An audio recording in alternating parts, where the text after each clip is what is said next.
Okay, kasama po natin ngayon si Ronnie Swan or mas kilala na si Boy Tapang. No? Sumasagot siya sa mga isyo ng kanyang pagka-custody dito sa Alcoy. Sir, Boy Tapang, sir, pwede masaya-saya mo sir kung anong nangyari daw sir kung napunta ka dito sa Alcoy Police Station. Yes, sir. Okay, magsalita na ako sir about sa side ko. Ang dami kong narinig na balita, sir. Sabi ng mga dumandalo sa akin. Di man lang inantay na makipakinggan yung side ko, kung ano yung totoong buong story. So, basta lang sabi ng kung ano-ano. Pero naintindihan ko kasi Pinoy tayo eh. Kahit nagawa ka ng tama, may masabi pa rin. Kahit kung gagawa ka ng mali, malamang may masabi silang na mali. So, hindi mo expect na tama yung sabihin nila na nagawa ka ng mali. Saka, ano sir, kung makapagsabi sila na napakasama kong tao, ano bang akala nyo sa problema ko ngayon? Nakapatay ako, nang-rape ako, nagnakaw ako, adik ako. Yung problema lang po namin, napakaliit lang po talaga. Problemang mag-partner lang talaga. Nag-away kami. Kayo, di ba kayo nag-away ng partner nyo? Kung di kayo nag-away, congrats! Kasi nasa perfect na relationship kayo. Kung nag-away kayo, atara lang yan. Kung nag-away kayo, nagbuhatan kayo ng kamay, yun ay hindi tama. Pero yung sinabi nila sir na binugbog ko yung partner ko, abay yan sir, hindi totoo yan. Yung partner ko sir, kasama ko yan dito, nakulong ako, binabantayan niya ako sir.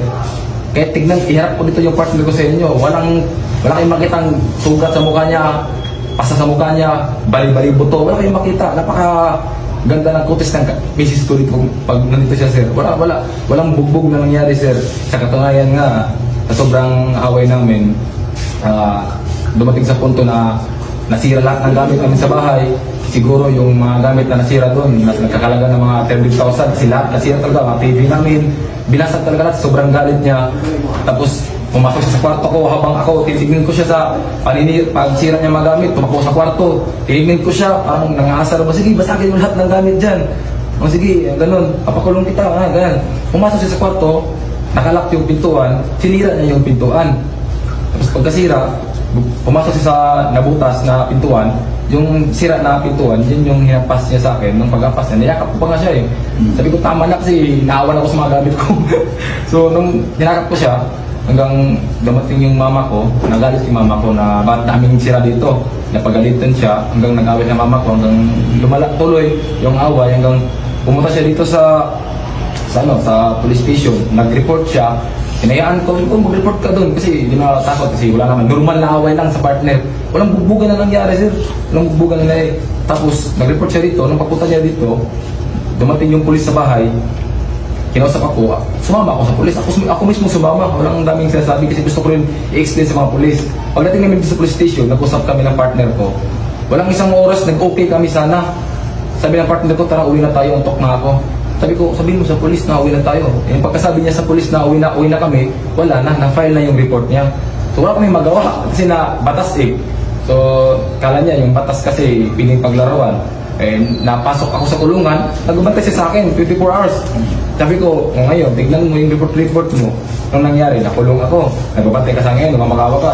Namamakawa siya sa mga pulis na ipalabas ako, wala eh, may batas tayong sinusunod eh.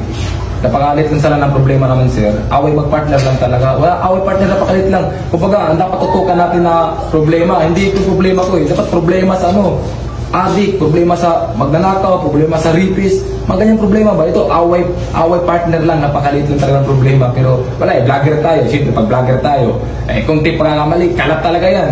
Mali ka na sa tingin ng tao kasi abangan nila yung pagkakamali mo. Pero walang problema din sir kasi mas marami pa rin naniniwala na may naiwan pa rin nakabutihan sa katawan ko.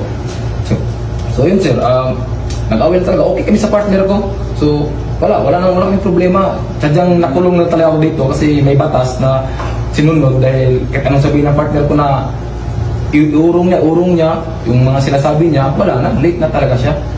So dapat sana hindi mabot sa ganito kasi away partner lang. Dapat dapat pag-usapan na lang sana. Maliban na lang kung yung partner mo, binugbog mo talaga, binugbog mo yung partner mo, yun yung hirap intindihin kasi abusado na talaga yan. makita mo sira-sira yung mukha ng partner mo, binugbog mo, pero yung away lang talaga na napakaliit lang. Hindi kailangan na mahabot sa ganito. Kaya sa mag-partner dyan, away lang talaga. Away lang.